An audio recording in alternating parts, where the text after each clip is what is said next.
banyak digunakan untuk hafalan nih.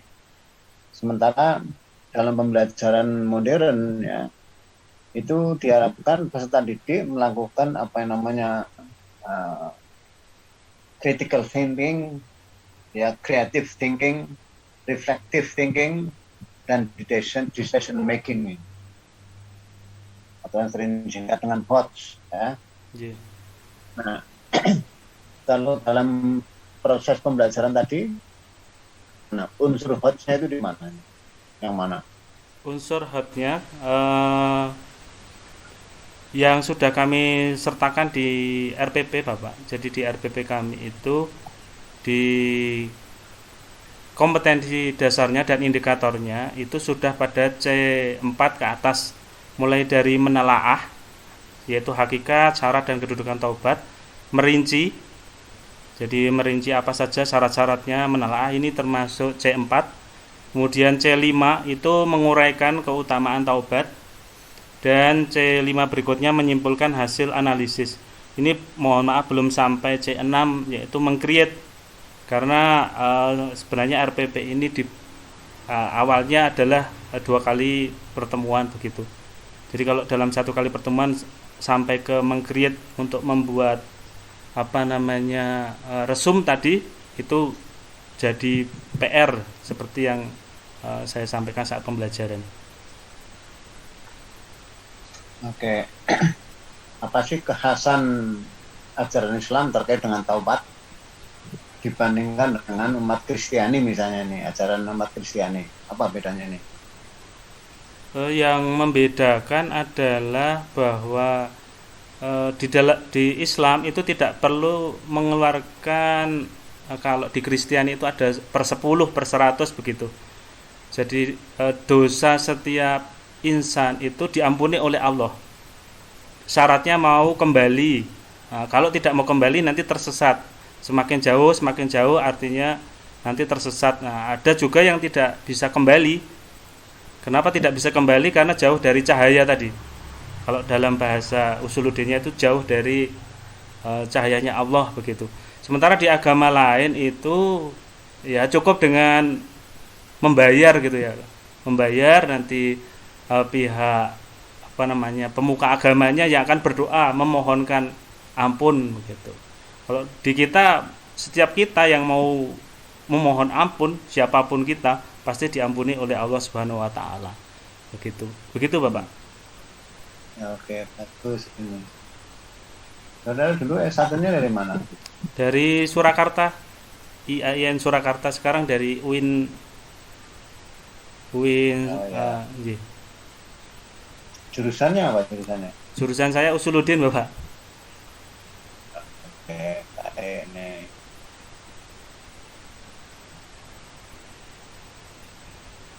Saya kira sudah saya cukup bagus ya. Terima kasih, Bapak.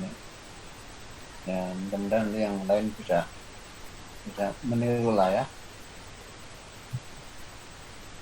Saya kira cukup. Ji, Tabiin. matur suwun. Ji, matur suwun. Kok inul atau Pripun, Bapak? Khairul atau Koinul? Khairul. Oh, Iya, Khairul. ini kok tertulis Koenul, Koenul. Khairul itu, Pak. R. Oh, J. ya. Jadi Khairul ya, pakai KHO ya. Pakai Q karena sudah mengikuti semua dokumen pakai Q. Oh gitu ya. J. Apa artinya apa itu? Tidak menemukan artinya, Bapak. Kalau dulu pernah searching itu monyet gitu ya, kalau nggak salah itu. Koi itu, tapi tidak ada artinya dalam bahasa Arab. Ya. Jadi itu kesalahan penulisan ijazah di SD oleh gurunya, kemudian saya yang terpaksa ganti akte karena SD-nya tidak mau mengganti ijazah saya begitu. Ya sudah, tidak apa-apa. Oke, setelah mengikuti uji komprehensif ini, apa yang akan Anda lakukan berikutnya atau Anda ikuti berikutnya? Baik, sambil mengevaluasi RPP kami Bapak untuk persiapan uji kinerja, karena tentunya RPP masih belum maksimal untuk dipraktekkan begitu. Ya, oke baik. Jadi saran saya nanti tadi sudah share apa namanya rubrik penilaian ya, J. itu nanti dipakai untuk memperbaiki RPP saudara ini. Siap, J. Karena tentu yang menguji akan melihat apa namanya ya aspek-aspek yang perlu dinilai ini ya. J. Oke, saya kira cukup waktunya. Nah, terima kasih Mas Soinul Ahmad Tabiin, J. Khairul ya. J. Ahmad Tabiin. Dan terus ya, Amin, amin. uang rekan Islam ya. Amin, amin. Pangestunipun. Nah, terutama tolong jangan lupa belajar Al-Quran. Siap, J. Karena kemarin saya mendengarkan diskusi ya di tingkat nasional tentang peran umat Islam. Ada seorang wartawan dari Kalimantan ya yang mengatakan stupid katanya ini. Nah, stupid itu dipakai nih. Stupid jangan jahil itu. J. Bodoh-bodoh ini nih. Contoh yang dia sebutkan, baru kali ini di negeri ini ada penganut agama Islam mengolok-olok agamanya sendiri. Nah, itu yang disampaikan oleh seorang wartawan senior ya. Menurut saya sangat bagus ya, sehingga umat Islam mayoritas tapi minoritas dalam akses ke kepemimpinan ini.